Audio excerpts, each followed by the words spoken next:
When we went into shelter in place and we had to stay at home, all of our teams kind of kicked into gear to try and figure out, okay, what is this going to look like for us? And our core users, right, are workplaces, and now all workplaces are closed. So that means our products that we've been relying on to, get out to market and find new customers are really not going to be that relevant right now to their primary needs. And so we decided to make some pretty big pivots and shifts. Creating great products isn't just about product managers and their day-to-day interactions with developers. It's about how an organization supports products as a whole, the systems, the processes, and cultures in place that help companies deliver value to their customers. With the help of some boundary-pushing guests and inspiration from your most pressing product questions, we'll dive into this system from every angle and help you think like a great product leader. This is the Product Thinking Podcast. Here's your host, Melissa Perri. Hello, and welcome to the Product Thinking Podcast. Today, we have a great episode for you all about pivoting during the pandemic. And we're joined by Alex Haefner, who's the head of product at Envoy, to share their story about how they changed their entire product strategy and really thrived after going in a different direction for the pandemic. So welcome, Alex. Thanks, Melissa. Happy to be here. Yeah. So can you tell us a little bit about your product career, how you ended up at Envoy, and set the scene for us, like what happened during the pandemic? Yeah. My background, I started as an intern at Apple in 2011 or 2012. I forget. I went on to Yelp and I had roles both in engineering and product there. Eventually, I led a product team there, and I had used Envoy's products at Yelp. And so if you're not familiar, Envoy is a company that builds products for workplaces. And at that time, we had two products for workplaces. One was Envoy Visitors, which a lot of people know because you go to an office and you see our product there and it helps you sign in and meet the person you're there to meet. And then Envoy Deliveries, which helps manage packages. And I had used both of these products. I got a lot of stuff delivered to the office when I worked at Yelp. I love the products. I didn't actually know too much about the company, but when I got connected with Envoy, I realized there was a much bigger vision and that the workplace was super dynamic and we could build lots of interesting products. So that's what brought me there. Great. And so when you walked into Envoy, you joined in 2019. What did the company look like then, and what does it look like now? So it was late 2019, August. I remember because it was just a few months before the pandemic. I was the third PM joining to build a product called Envoy Rooms for employees. We basically were a single product company. We had visitors, and like 95% of our usage was on visitors. And we wanted to transition to a multi-product company that served more users in the workplace. And we were about to introduce Envoy Rooms, which I was leading at the time. So you're working at this company, you're building products really for the physical workplace. Holy crap, 2020 happens, everybody goes home. What was it like? What were you guys thinking? It's the early stages at your company. I'm sure there's tons of pressure for growth and making sure people are adopting your product and using it. Like, what was going through your minds? What was the conversations you were having? Yeah, so we had just launched the product that I was working on a month earlier. We had this super awesome launch. That was in February. And then in March of 2020, we had shelter in place. And I remember like sitting around the office talking to folks a few days before that. And we were like, oh, we might be out of the office for a few months. And maybe like a week before that, we had said, oh, we might be out of the office for a few days. So, we were sort of adjusting our understanding of this event as it was unfolding. When we went into shelter in place and we had to stay at home, all of our teams kind of kicked into gear to try and figure out, okay, what is this going to look like for us? And our core users, right, are workplaces, and now all workplaces are closed.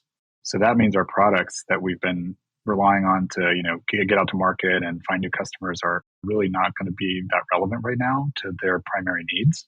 And so we decided to make some pretty big pivots and shifts. We would eventually launch a new product, Envoy Protect, and we can dig in more on kind of how that unfolded. Yeah. So tell us about that. You go home. It's like, oh, wow, we have to reconsider our entire strategy. What were the actions that you took to figure out what do we do next? Obviously, you can't just keep going with the same roadmap that you had and throw it out the window. What did you do as a head of product? How did you get everybody together to really change strategy and figure out what was the right strategy to go after now? Yeah, we did a couple of things. We brought a cross-functional group together. So obviously like product folks, but also go-to-market folks like our CSMs who talk to our customers on a weekly basis. our AEs who were hearing stuff out in the market, and our engineering partners. And we got sort of like a little war room together, basically trying to predict the future and understand the needs of our users. Our users were typically like a facilities manager or a security team or like an HR person within the company. And so we came up with some ideas of what the future might look like for them and what this new normal looked like and what problems they might have that we could solve. We had a kind of short list. It was maybe a page and a half of potential product areas that we could dive into. As an example, we thought maybe we could help companies manage their cleaning because we knew that every company now had to do regular cleaning. But when we would go out, eventually when we go out and talk to customers, we would learn that that was probably not the best path. And we could talk a little bit more about why. What we realized was there was a lot more promising opportunity in health screenings, daily health screenings, in order to get back into the workplace. And how we learned that is we went and talked to a bunch of customers. So I mentioned that cross-functional group. We try to keep really tight relationships with our customers. And it's really great when you're in SaaS because your customer pays you and they're more than happy to get on the phone and talk to you about product ideas, product feedback. And we try to leverage that as much as possible to make our products better. So we were in probably like a 2-week period in early April where like maybe first, second week of April, where we were just on the phone with tons of customers across different industries, across different geos, trying to understand what it would look like for them. And we were throwing these ideas at them and trying to understand like, how are you approaching this in your workplaces and what challenges do you have? It became pretty clear that this daily health screening was a really interesting idea that they all seemed like they needed. And there was no prior existing product in the market that existed because there was not a pandemic before this, right? So we then took all that feedback, brought it together in like sort of one place. And within the next, I would say, week and a half, built a prototype of what that could look like and pitched that back to most of these same customers and some other ones, where we would put a prototype together, test it out with one customer, get their feedback, see where they got stuck, and then within like the next hour, do a bunch of tweaks and then jump on another call with another customer and do the same thing.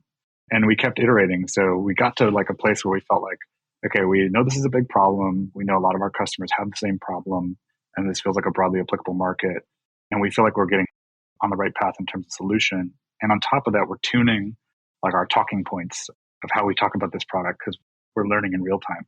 And after that, we basically built a pitch deck for all of our teams to then talk about that product to their customers. And at the same time, we started building it. And we brought every single engineer in the company basically on the one project and just said, this is the most important strategic thing for the company right now. And we're going to take everything that we had been working on at the start of the year and we're going to put it on pause. And we're going to focus on this. And in about 4 weeks, we were able to launch our first version of that product. We would later go on to add a bunch of functionality and iteration, but that's really the core of where it started and where all the magic happened. That's awesome. It's so good that you guys like used the foresight to see what was coming, paused, put the roadmap out to pasture because it was not going to work anymore, and really reevaluated where you're going. I feel like some companies, and I think the pandemic was a great test for some of these companies, they wouldn't be willing to do that, right? Like with the pandemic, as drastic as it was, it encouraged some of those ones that are more reluctant to just throw something out the window to actually change. But in my experience, like working with big companies and some smaller companies too, that are just not super product management oriented, they're hesitant to make that leap and to do those things. How is your perspective on like changing roadmaps and being more flexible with them? How's that changed? And what's your advice for people knowing when they've got to put something out to pasture? Like maybe it's not as big of as a pandemic, but I'm sure there's other outside factors or other factors you're looking at as a head of product too for this. Yeah, absolutely. So for us, transitioning away from our roadmap, we had built a 1-year roadmap at the start of that year, and we had really clear goals of where we wanted to land. The futures didn't play out how we wanted it to. And when we looked at where we would be a year from now, it was not a successful path. And I think if you want to win, you have to keep reevaluating what that future looks like if you keep doing the same thing. And if it's not a winning path, you got to change how you play the game. That is super hard. There's a lot of tips and tricks I could give in there. You have to manage your stakeholders, your customer expectations. You have to prep your customers that this is a dynamic environment and things are changing and we're changing because of that. And you got to help your teams be empowered to talk to them and have good ways to speak about that, like your go-to-market teams. But it's very doable. It's just about making sure that you're in a spot where you're going to win a year from now. And I can tell you that in hindsight for us, it was absolutely the right call. We would have not done it differently. Now, how we actually organize our roadmaps, we do it differently in an example where it's a 0 to 1, like our new Protect product was when we built it during the pandemic. That was going from, we have no customers to we get thousands of customers onto that product in a very short period of time. And that means we just got to be super dynamic because we're not totally certain about every feature, everything that we're going to put on the roadmap. So we were constantly reevaluating, I'd say on a 2 to 4 week basis, especially early on. And we had a plan, roughly a 2-month plan, and we would just restart on that plan every 2 to 4 weeks. So that was how we did it. And now, we're in a place where we're lucky because we got out of the pandemic and we have a bunch of new products. But we are lucky because we have a bunch of new products that we built that are being used, and we can then build on longer term roadmaps for some of those products, as well as balance some of our products now are more 0 to 1 efforts that we can do short term road mapping on and be more flexible. I think the other just key here for us was we're big believers in trying to predict the future and figure out where it would land. And I was a really big fan of a book called Super Forecasting. And in that book, they outline principles for being good at predicting the future. And one of the core principles is that you constantly update your assumptions about what the future is going to look like. And the pandemic didn't look the same in March as it did in May. Another sort of curveball was vaccines. For our business, they ended up becoming really important as a product feature. But early on, they were going to launch in November 2020, and then they kind of launched January 2021. And at that point, we weren't even sure they were important for our business. But later on, it became clear that most people didn't feel comfortable going back to an office without a vaccine. So then we built vaccine features into our product. So I just think being able to predict what that future would look like and rapidly do it and redo it every month or so is super crucial if you're in a dynamic environment. So what types of meetings and are you having to have these discussions about what might come out in the future? What data points are you looking at? Who are you inviting to those meetings? How do you brainstorm this stuff? How do you start to look at it? Oh, that's an interesting question. So for us, we rely a lot on customer research and as an informational input, especially when you're doing 0 to 1 or in a very uncertain environment. It doesn't really make sense to look at competitors. It doesn't really make sense to think about A/B testing. This is very much a research-driven first principles way to think about how you're going to build your products. So I would just say grounded in this was our meetings were cross-functional because we had to have the representation of our customers and the market, as well as the product perspective, as well as the engineering perspective on where we're going. We also did look at a bunch of forecasting markets at that time just to understand there were places you could go and you could look at super forecasters forecasting out when vaccines would be coming out and all that other stuff. So we did actually pull data in from third parties, and we would follow very regularly the news, and then we would just have roundtable discussions about where we thought that would land. That's awesome. I like all your different data points that you're looking at too. That's great. One of the things that you're dealing with right now, it sounds like, is balancing for a multi-product portfolio. You've got Protect, you've got these new ones coming out, you launched a couple other ones I heard. As a product leader, what are you doing to make sure that you're investing in the right products at the right time? And how are you thinking about structuring your teams and managing that entire portfolio? Go for it. So we launched another product in 2020 outside of the Protect product for health screening. We launched Envoy desks, and that was our next move into hybrid work. And now we've got this suite of products, as you mentioned, for hybrid work. And hybrid work is still not a done deal. There's a lot that's changing and moving in terms of how workplaces build their spaces, how they bring people back, how often they bring people back. Some companies are dealing with, they have people move out of market. And so now they have new offices they're spinning up. So for us, that still means we have to keep our eye on what the future looks like, just to make sure we have the right feature sets across our products. We are in the fortunate world that we're a multi-product company now, but that does mean we have to balance making investments that make all of our products work better together. That's super crucial when you're in the multi-product world. If you're in single product, my recommendation based on our experience, you should try to jump to multi-product. When you're multi-product, you should try to get cross-product synergies. And in a hybrid world, we have a desks product, a rooms product. We have a mobile app that people can use to get into offices. And so we're enriching all of those with rich mapping, for example, that brings it all together. And so when we think about placing our investments, it's really just about building a better set of products that 1-to-1, 1 + 1 = 3. So each of our products by itself is awesome, but when you get them together, it's even more value. And that's really what we've been focused on. Yeah, that's a really nice strategy. It's trying to get those cross sales and upsells and all that wonderful stuff in there.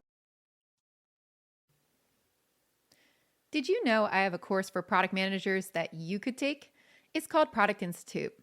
Over the past 7 years, I've been working with individuals, teams, and companies to upskill their product chops through my fully online school. We have an ever-growing list of courses to help you work through your current product dilemma. Visit productinstitute.com and learn to think like a great product manager. Use code THINKING to save $200 at checkout on our premier course, Product Management Foundations. Before too, you mentioned to me offline about like innovator's dilemma. Do you think Envoy avoided it? And if so, what advice do you have for other companies to avoid it? So the concept of the innovator's dilemma is the simplified concept is you've got a core product that's really successful. And the challenge is you get more and more customers on that core product and they ask you for more and more features and functionality. And then your development teams end up basically fully committed to that product. And then a competitor comes along who doesn't have the customer base right now and is not beholden to all of those feature requests, and they build it slightly differently or slightly better, or they find some edge. And then you're not able to catch up because you're still fixing all the things that your customers are asking for and addressing all those. So when we were in the pandemic, we were probably like 70% of our resources were on our core product and 30% were on net new products. And then when the pandemic hit, we shifted to basically 20, 10%, on the core product and like 90% on net new. So I would say we were pretty fortunate that we were able to avoid that dilemma because it wasn't like we didn't have customers asking for functionality on our core product, but we were able to kind of enrich their experiences along the way. Like some of the stuff we were building, we ended up being able to launch new features into our core product, but we also served a big need that actually at the time ended up being bigger than our core products need. And that was really why we were so helpful to all of them and why they kind of understood the value that we were bringing. So I would say for us, it was super crucial for anyone looking at products. It's super crucial to think about that and really keep it in mind as we figured out how to continue working on our Protect product. We felt if we had continued, we would down the path of just on our visitors product, enriching that product. Probably wouldn't be where we are today. Probably would have been much less successful during the pandemic. And so I think that's just sort of the advice I would give is look at your core product and those customers and, make sure that you're always innovating as well. And you got to kind of balance those two and building new things as well. Yeah, it's interesting when you're talking about like these core needs too that these companies had, really uncovering and coming down to it. Before we jumped on this, you were mentioning too, you were kind of building a product for a future where people didn't know what their needs were, right? Like they were emerging still with this pandemic. How do you balance like talking to customers and doing customer research, right, with building something that they don't know they need? Because people will be like, oh, I'll wait for customers to just tell me what they need and build it. And you're like, what's your method for talking to them and uncovering what might they need in the future or looking at all the signs and bringing that together? Because what happens is like, I'll tell you the short version. It's like people just dismiss customer research and say, Apple did no customer research, just built the iPhone, which we all know is not true. So it's like, how do you think about that too with what Envoy is doing? So in B2B, it's important to stay humble because your buyer in B2B is buying software for the end users of their company, and it might be a lot of different people that use the software. So in our example, our buyer might be the facilities or HR team, and our end user is lots of employees. So you have one buyer who gets the software to potentially thousands of employees. The buyer might ask for stuff to us and our team on a research call. They might ask for some feature, and that might not actually serve the end user's need. So without doing really good research, we're not going to get down to the bottom of what do they actually need, and is it for them or is it for the end users? If we can build stuff that's for the end users, we know that they're going to love using our product so much more, and that all the people that they bought the software for are going to give them more positive feedback about what we've built. And it's all about digging in and diving in with the right question. I think I've found that, especially on like research calls, you should just ask. Ideally, you can go in person and research with them, but you should just ask every single question that comes to mind, even ones that might seem a little direct, or you might ask yourself, should I ask that? You can learn a lot from people, and people are usually very willing to share. And that is really how you get down to what are really their needs, what are their end users' needs, and how do we balance those? We build a product that benefits both. Yeah, I hear a lot from B2B product managers. Balancing that customer side versus the user side is really, really hard for them. You have to satisfy the buyer to a certain point because they're giving you money. Do you have any like tips for how to make sure that you told us we need to make sure that we're solving for the end user. Sometimes what they request is not for the end user. So we're going to go do user research there. But if the buyers are asking for a bunch of stuff and you know that it's not going for the end user, how do you talk to them about that, right? Like, how do you say like, hey, we're not going to build that, or we've got bigger, fish to fry over here. What's that like for you? How do you think about building your roadmap and having those conversations that way? I think you can learn a lot from being really clear with customers about what your priorities are today and what your roadmap looks like, and understanding if that aligns to what they need. So typically when people come to us with a lot of functionality that they're looking for, I do try to tell them, actually, we're not sure that's on our roadmap, or that's not on our roadmap if we know it's not. And to gauge, okay, let me show you what we do have, and what would you rather us be building than what's on this roadmap, and let's talk through that. I just find it really helpful to get people to show you their priorities. So we like to do a lot of like, okay, tell me more about stack rank those. Walk me through why each of those is important to you. And I just think there's a ton that you can learn there where you might uncover like, oh, we're totally off. We need to go revisit our roadmap. Or you might help educate them on like, oh, okay, this company is really thinking about this the right way. And maybe I do want some of the functionality they're planning to build. What a novel idea, having an actual conversation with your customer on a roadmap. Your approach is so spot on. It's crazy that some people just don't do that. They're afraid to go into the customer with a humble, open mind and say like, this is what we're thinking, but like, let's talk about it. What do you have? What are we not thinking of? Here's what we're thinking of, and going back and forth. So I really love that. I think that's a good approach for any B2B SaaS company to take away from this. So I'm sure you have a million lessons learned from all of this journey as well. Tell us a little bit about them. What did you learn? What would you take with you? I'd also love to hear a little bit about what would you not do again, or what were some of the failures and you'd approach it in different ways next time. So I think personally, a couple lessons learned, and then there's company lessons learned. So for my personal lessons learned, it was really important to have a lot of grit. This was an incredibly stressful time, and to manage stress. Stress is not a bad thing. Challenges are not a bad thing. You'll have them in your career and lots of opportunities. But it's more about how to work through them and how to do it in a healthy way. So I think, just as a note for me, I ended up doing a lot of exercise, trying to make sure I got outdoors every day, because we were really dealing with challenging work that I thought the end result and the reward was huge for all of us, and ended up being totally the right move. But I do think having that grit and being willing to take on those challenges while also balancing your own personal and mental health is really important. I think the other piece that I thought was really helpful for us was to be comfortable pivoting away from our roadmap, be comfortable pivoting away from our core product, and really not being dogmatic about what we were going to be building, and focusing on winning and making sure that we were building the right things to win. For something that I would have done differently, I think I would have loved, it's easy to say in hindsight, but I would have loved for us to have pivoted even faster. Knowing how we were on the right path, you are constantly second guessing yourself. You're constantly reevaluating user feedback, looking through specs and designs and saying, is that the right thing I'm building? But at the end of the day, it was all there, all the research we had done. We launched a bunch of functionality we would end up removing or changing, and I think that was totally okay. So I think we did that well, but I would have just said we should have just gone faster and made some of our moves faster, because it worked out for us really well. So when you're trying to balance, going faster with all the information that you have, I've suffered from this too. I feel like you can get a wealth of information, look at all the data, know you should do it, but still second guess yourself, like you said. Could we have gotten more sure? Is this really the best way to do it? What are your tips for people who get stuck in that analysis paralysis there, where they're like, I'm not sure if this is a moment where I need to go test more, or I do have enough data to act? What would you suggest for people to do to figure out which way to go?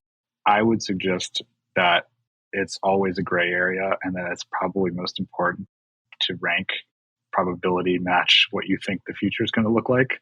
And for us, it was like, okay, can I get over 60% confident this is what it's going to look like? Can I get over 80% confident? I'm never going to be 100% confident, especially during a global pandemic.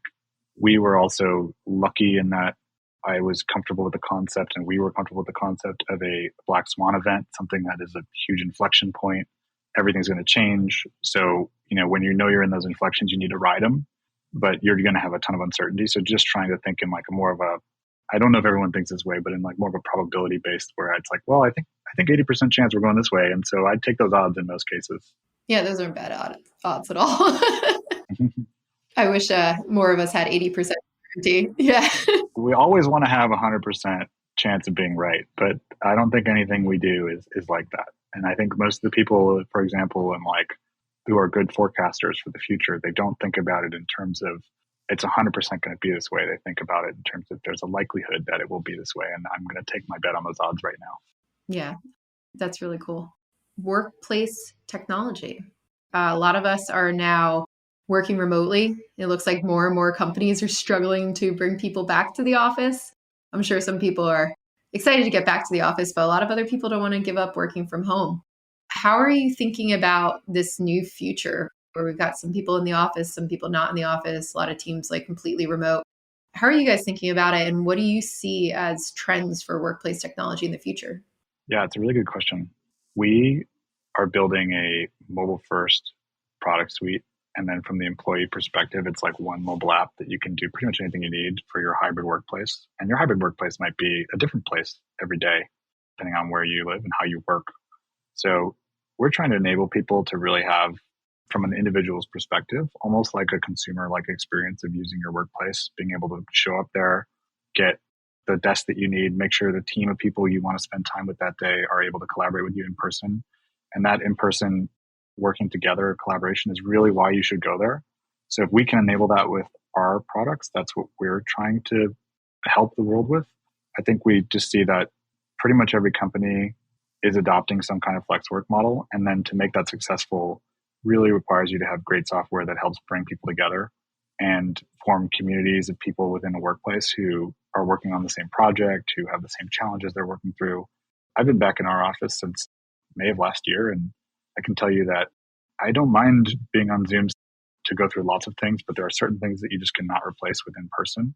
And even if your company is partially remote, those folks will occasionally be in person together in most cases for most companies, right? And so we want to make it easy for them too. I think the last piece for us is, at least for our products and for where we are, we have a lot of companies using our products in spaces all over the world. And we oftentimes have customers using our products in the same building. And so we're really excited and interested to try and enable new experiences there, along with like the building operators, where my company, let's say, has a floor in a building, but we run out of space that day because we're a hybrid company and we've got too many people coming in today to collaborate in person. So maybe there's a flex space down a few floors that actually opens up via Envoy. We're really excited to make all that stuff super easy to use on your mobile phone. Do you see any like emerging challenges from these end users in these hybrid work environments that you feel like are things that we really need to pay attention to as both employees and hopefully managers of people too, listening to this going forward? Thinking about your question. Can you actually expand on that one a little bit? I'm not sure what you mean. We've got this new hybrid remote work. Some people are remote, some people are in the office. What are the challenges you've seen emerge? And what do you think people are going to be dealing with between the office and remote workers that maybe some of these, leaders who are listening to this haven't anticipated yet? I see. There's so many interesting challenges in a hybrid work model that are also super exciting to try and solve. For us, for example, some of the things we've seen, there's a lot of people out in the world in hybrid work who now have to bring their devices to do their work home into the office every day, which you actually never had to do pre-hybrid work. I don't know if people actually thought about that. So, like enabling things like being able to have like smart lockers in your office so that you can like easily get a cubby that locks that you can keep expensive equipment in and make sure that it's there when you come in to do your work. That's just like, you never had to have that before, but that's a new emerging kind of trend and something we're seeing. Also, it's really important that teams come back together. So you just don't want individuals coming back to the office because then there isn't that sense of community. And yeah, we've just seen people want to come back together. And then for us, we early on saw that there were just a lot of health and safety challenges to get people back, which we've done our best to address with like including vaccines and COVID testing in our products so you can upload those. And that really helps to make people feel more comfortable. And then there's logistical challenges of making sure people can get in easily and that the workplace actually is like set up and ready and the teams that run the workplace are all there and able and capable of running that workplace at scale. So it's been interesting to see some companies as they're going back. One of the challenges they face is, well, we just went from 20% capacity to 80%, and that is just a big jump in people in the office, and some of our facilities are not ready to handle that yet. Yeah, those are really good things to think about before everybody starts migrating back to the office, or as we start migrating back to the office. So thank you for thinking about them for us too. Well, thanks for being on the show today, Alex. If people want to learn more about you and Envoy, where should they go? Yeah, so they can reach out to me on Twitter or LinkedIn. More than happy to chat there and keep the conversation going. Great. We will post your LinkedIn and your Twitter in the show notes too on our Products Labs website. For those of you listening, if you enjoyed this podcast, please leave us a review. That's how people can find us. And make sure that you subscribe to the Product Thinking Podcast, where we have a new episode out every single Wednesday. Thanks for joining us, and we'll see you next time.